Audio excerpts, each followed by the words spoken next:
Hello, alors on est de retour sur Louise Radio pour le Be My Guest, toujours avec Célestine et Maline, et maintenant c'est au tour de Célestine. Comment vas-tu ? Ça va et toi ? Ça va très très bien, on t'écoute. Alors moi aujourd'hui je vais vous parler de genre la cartomancie, comme ça s'appelle, et des cartes de tarot et des oracles. Parce qu'en fait quand j'ai vu le thème c'est un peu la première chose auquel j'ai pensé, parce que je sais pas, moi j'ai toujours cette image avec les cartes et les dessins et enfin les trucs très beaux. Et du coup, en fait, je m'étais un peu posé la question de la différence entre les deux. Parce que, pour moi, c'était des cartes dans les deux cas. Et j'ai une amie en fait, qui m'a expliqué que les oracles, on pouvait les créer nous-mêmes. Et que donc, c'était beaucoup plus subjectif. Et qu'on pouvait plus les faire changer en fonction de comment nous on fait. Et les tarots sont plus... il y a plusieurs types de tarots, j'expliquerai ça tantôt. Mais et ils sont beaucoup plus... il y a plus de règles dans les tarots. Ouais. Et je trouve ça assez marrant. Et moi, j'avais un peu des préjugés sur ça. Enfin, je trouvais ça marrant. J'ai des amis depuis que je suis petite qui tirent les cartes pendant les soirées et tout. Et j'ai toujours trouvé ça assez bizarre. Je sais pas ce que vous en pensez.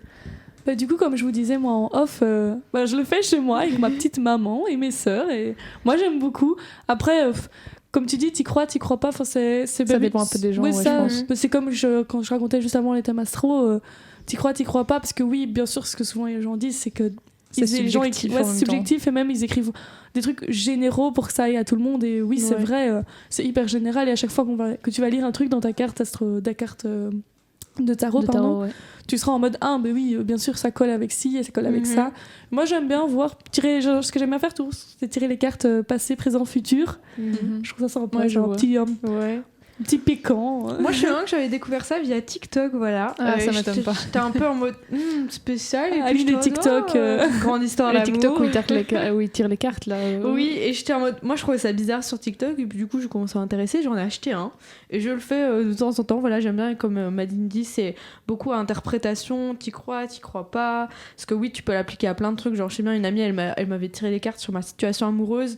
Je pouvais l'y appliquer, tu vois. Mais c'était des trucs très généraux qui pouvaient s'appliquer à tellement de choses. Mais j'aime beaucoup quand même, voilà. Ouais. Alors, pour le petit historique, en fait, j'ai trouvé ça marrant, mais les tarots, ça a été inventé au XVe siècle. Je savais pas que c'était aussi vieux que ça. Et c'était inventé en Italie. Et ça a été à la base peint par la famille Visconti, donc qui est une famille noble d'Italie. Et il y a plusieurs types, en fait. J'ai remarqué, il y a le tarot le plus connu, c'est celui de Marseille. Donc celle avec les jolis dessins dessus, c'est celui que tout le monde plus ou moins connaît. Ils ont toujours des jolis dessins. Ouais, mais il y en a qui sont plus sombres que d'autres. Enfin, j'en ai vu beaucoup. Il y en a qui sont très futuristes et tout. Il y en a qui sont très simples, etc. Voilà. Et il y a 22 cartes, donc il y a 22 atouts différents. Donc ici j'ai la liste, mais il y a par exemple le battleur ou la mort, le pendu qui est aussi très connu, dont on entend parler de temps en temps. Enfin, moi c'est la carte dont je me souvenais, l'ermite ou tous des trucs comme ça. Et je trouvais ça assez marrant. Mais il y a deux cartes en fait, la papesse et le pape, qui ont un peu une connotation religieuse. Donc certains types de tarot, donc notamment le tarot de Belgique et le tarot de Besançon, les ont enlevés parce que ça a une connotation religieuse. Et je trouve ça assez marrant. Et il y a donc le tarot de Marseille, qui est lui né à Strasbourg, le tarot de Besançon, mais à Besançon. Je savais pas qu'il y avait des tarots différents par rapport aux villes. Je savais pas non plus, mais à mon avis ça vient de là où ça a été inventé. Ouais. Il y a aussi des tarots, pardon, je me permets d'intervenir. Il y a aussi des tarots différents en fonction de ce que tu veux. Genre des tarots sur le... Par exemple, moi j'en ai un sur le jeu, donc c'est le toit intérieur. Puis t'en as sur... des généraux, comme tu dis, le tarot de Marseille, c'est un tarot, une sorte de tarot en lui-même. Puis t'as plein d'autres tarots sur... je sais pas, les rêves, t'as des tarots. Enfin, moi, je trouve ça justement intéressant. Moi, chez moi, j'ai une petite collection.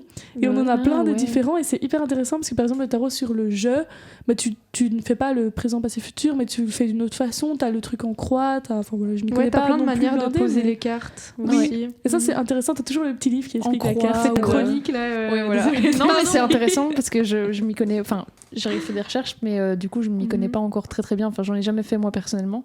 Enfin, je crois qu'on me l'a déjà fait une ou deux fois parce que cet ami-là, notamment, m'avait déjà forcé, entre guillemets, à faire ça parce que je trouvais ça marrant. Toi ça dépend. Je sais pas. Parfois, ça peut aider à rassurer les gens, je trouve. Donc, en soi, moi, j'aime bien. Parce que parfois, ça leur apporte du réconfort ou tous des trucs comme ça. Et donc, je me dis, au final, si ça aide des gens, c'est tant mieux. Moi, j'associe ça un peu comme la religion. Pour moi, c'est un truc, t'y crois, ça peut te faire du bien. C'est peut-être pas forcément vrai, mais...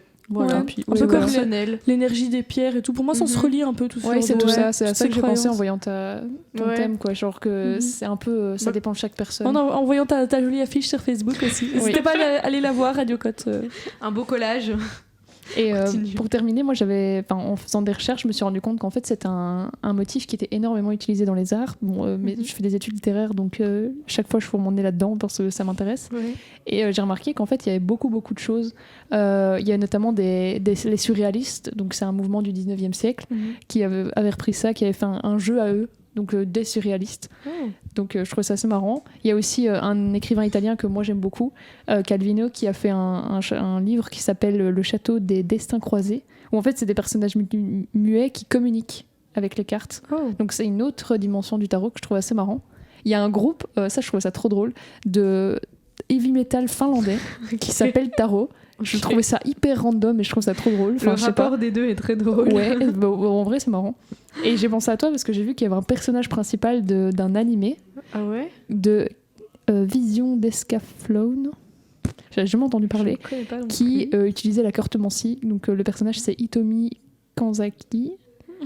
Mais il y a beaucoup dans les animes, ils utilisent beaucoup les cartomancies. Ouais. J'ai déjà vu pas mal. J'ai plus les noms en tête. Non, moi mais non plus. Mais ça me dit quelque chose. Ouais, il y a beaucoup de.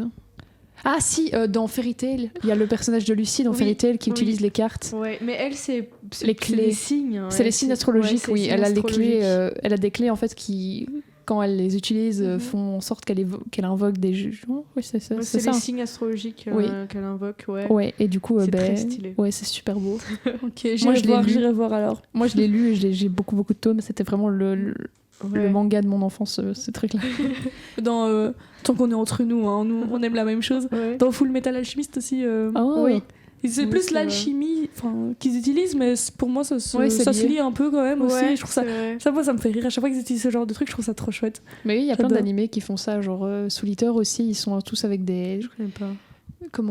Avec des. Comment c'est ? Je sais plus, mais c'est des personnages où à chaque fois ils ont une sorte de ghoul avec eux qui contrôlent, entre guillemets. C'est très très stylé. Mais c'est vachement stylé, c'est un très beau truc. Et il y a Léo dans le chat qui nous dit justement dans Jojo Bizarre Aventure. Oui, je l'ai vu passer aussi. Ouais, c'est vrai. Il dit c'est l'exemple le plus populaire. Donc, Léo, on va te croire. J'avoue, je l'ai pas vu celui-là. Mais je te crois. Ok. Et pour terminer, il y a moi c'est plus là sur les jeux vidéo. C'est un jeu vidéo auquel j'ai joué mais que j'ai personnellement détesté. Donc j'ai pas été très loin dans le jeu. Si j'ai des gamers dans le chat, vous connaissez Cyberpunk 2077 et le carnage que ce jeu a été. Ah moi j'ai regardé l'animé. C'est pas du tout du coup le jeu vidéo, j'ai même pas joué. Je savais même pas qu'il y avait un animé qui s'appelait comme ça. Il est sympa. Voilà. Et en fait, c'est un jeu vidéo qui est dans un monde futuriste, donc en 2077, qui est très très beau, mais qui est très nul. Parce qu'il est énormément buggé et du coup, il est horrible à jouer parce que ça fonctionne pas. Ouais. Et en fait, ils ont revisité le tarot avec une forme futuriste, quoi. Et donc, ça permet aux joueurs de faire des choix, genre un truc spirituel qui va arriver, quoi. Et je trouve ça assez marrant. Je savais pas, c'est utilisé pas mal partout en fait. Trop bien. La cartomancie, j'aime bien. Mais je trouve ça vraiment sympa de se référer parfois à ce genre de choses. Ça change un peu d'habitude. Même l'image en tant que telle, je sais que dans Hogwarts Legacy, qui est le jeu que je joue en ce moment, les items que tu peux acquérir, en tout cas pour faire level up ton personnage, sont dans des cartes de cartes. Enfin, ça ressemble à des cartes de tarot en tout cas. Enfin, je trouve ça assez marrant. Comme quoi, c'est pas mal populaire. En soi, on s'en rend juste pas compte. Et même Léo nous dit aussi qu'il a les cartes de tarot dans Cyberpunk, ça n'allait pas. On est d'accord, ce jeu est nul. Voilà. Merci. Si Léo approuve, c'est que c'est vrai. Merci de plus soyez. Voilà, nous allons terminer cette chronique en disant que ce jeu était vraiment nul. Désolée pour le créateur. Et du coup, nous allons enchaîner avec une chanson qui s'appelle Vegapunk. Voilà. Mais t'as t'es trop fort. J'ai tout pensé, les gars. À tout de suite.